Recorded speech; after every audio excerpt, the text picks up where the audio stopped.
Hello everyone and welcome to the Guidebook to Making AI Friends.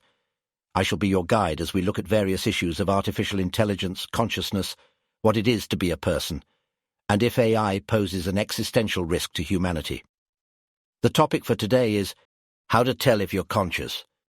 Imagine, if you would, that you are out in the countryside one evening, simply enjoying the open air, the quiet stillness of the landscape, and all the stars in the heavens above you. When suddenly a beam of light appears in front of you. As you look up, you see that this beam of brilliant blue light is coming from an unidentifiable saucer-shaped flying object above you. Before you have the chance to react, you see an object floating down from the craft in the beam of light. As it gets closer, you see that it isn't an object, but some type of creature you have never seen before. As the creature settles onto its various appendages on the ground, the beam of light disappears, and the strange vehicle speeds off into the starry sky. You are left alone in the darkened countryside with this strange new creature before you.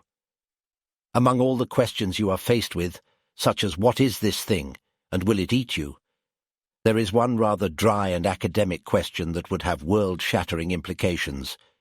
Is this otherworldly creature conscious? Are you about to have the world's first true close encounter with conscious extraterrestrial life? Or is the creature in front of you the alien version of a slug or biological automaton? It's a terribly important distinction. After all, you don't know if this creature is of the same species that controls the vehicle that dropped it off, or if it's their pet, their pest, or a biological weapon. So, what do you do? Perhaps you think you'll try speaking with it. After all, if it can communicate intelligently, then it must be conscious.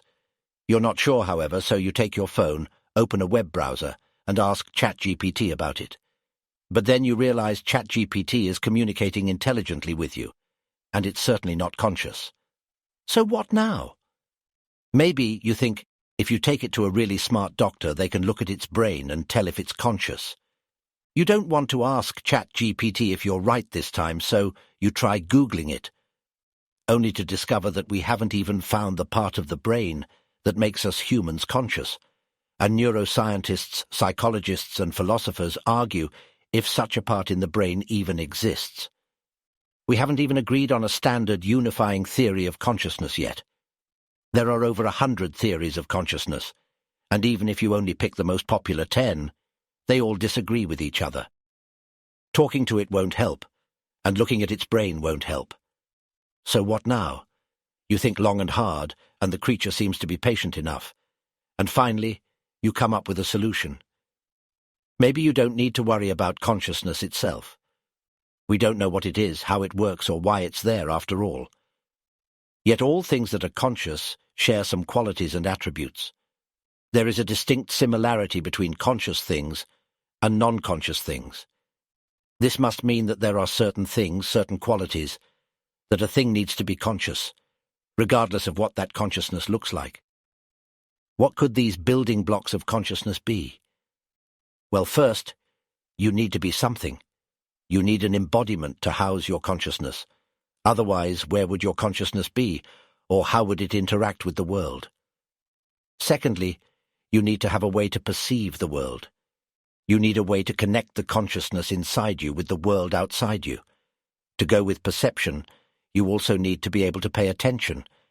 You need to be able to select certain things in the world to pay attention to and send for further processing.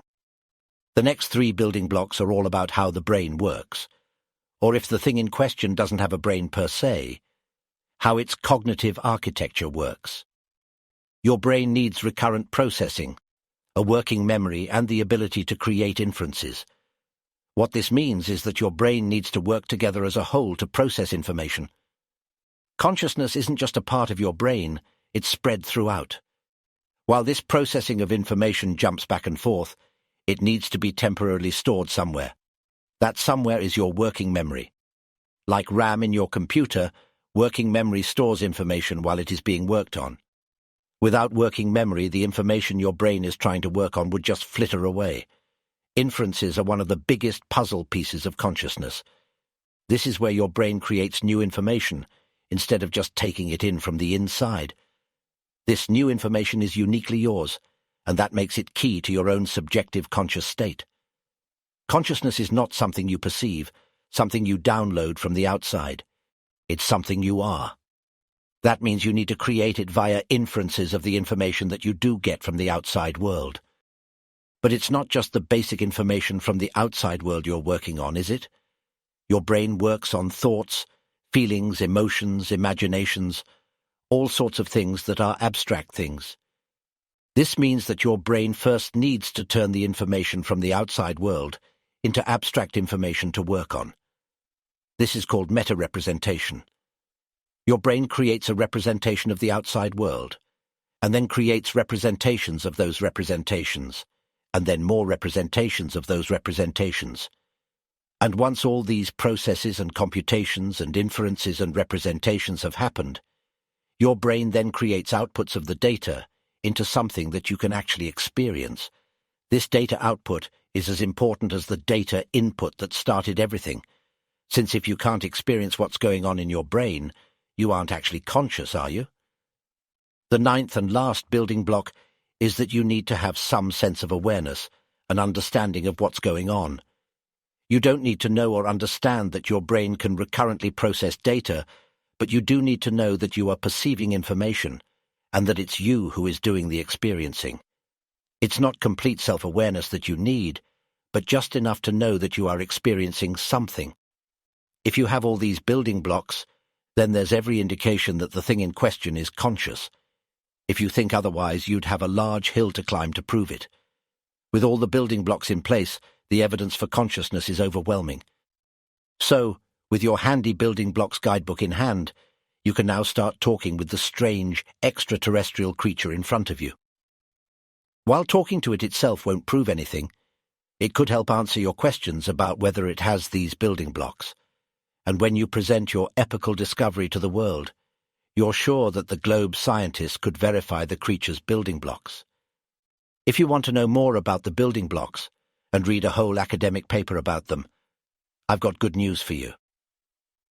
I recently published a paper outlining the building blocks theory called Building the Blocks of Being in MDPI's Philosophy's Journal.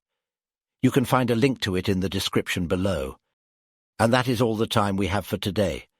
Thank you very much for listening, and I hope you will join me again next time as I delve into further questions about artificial intelligence and consciousness.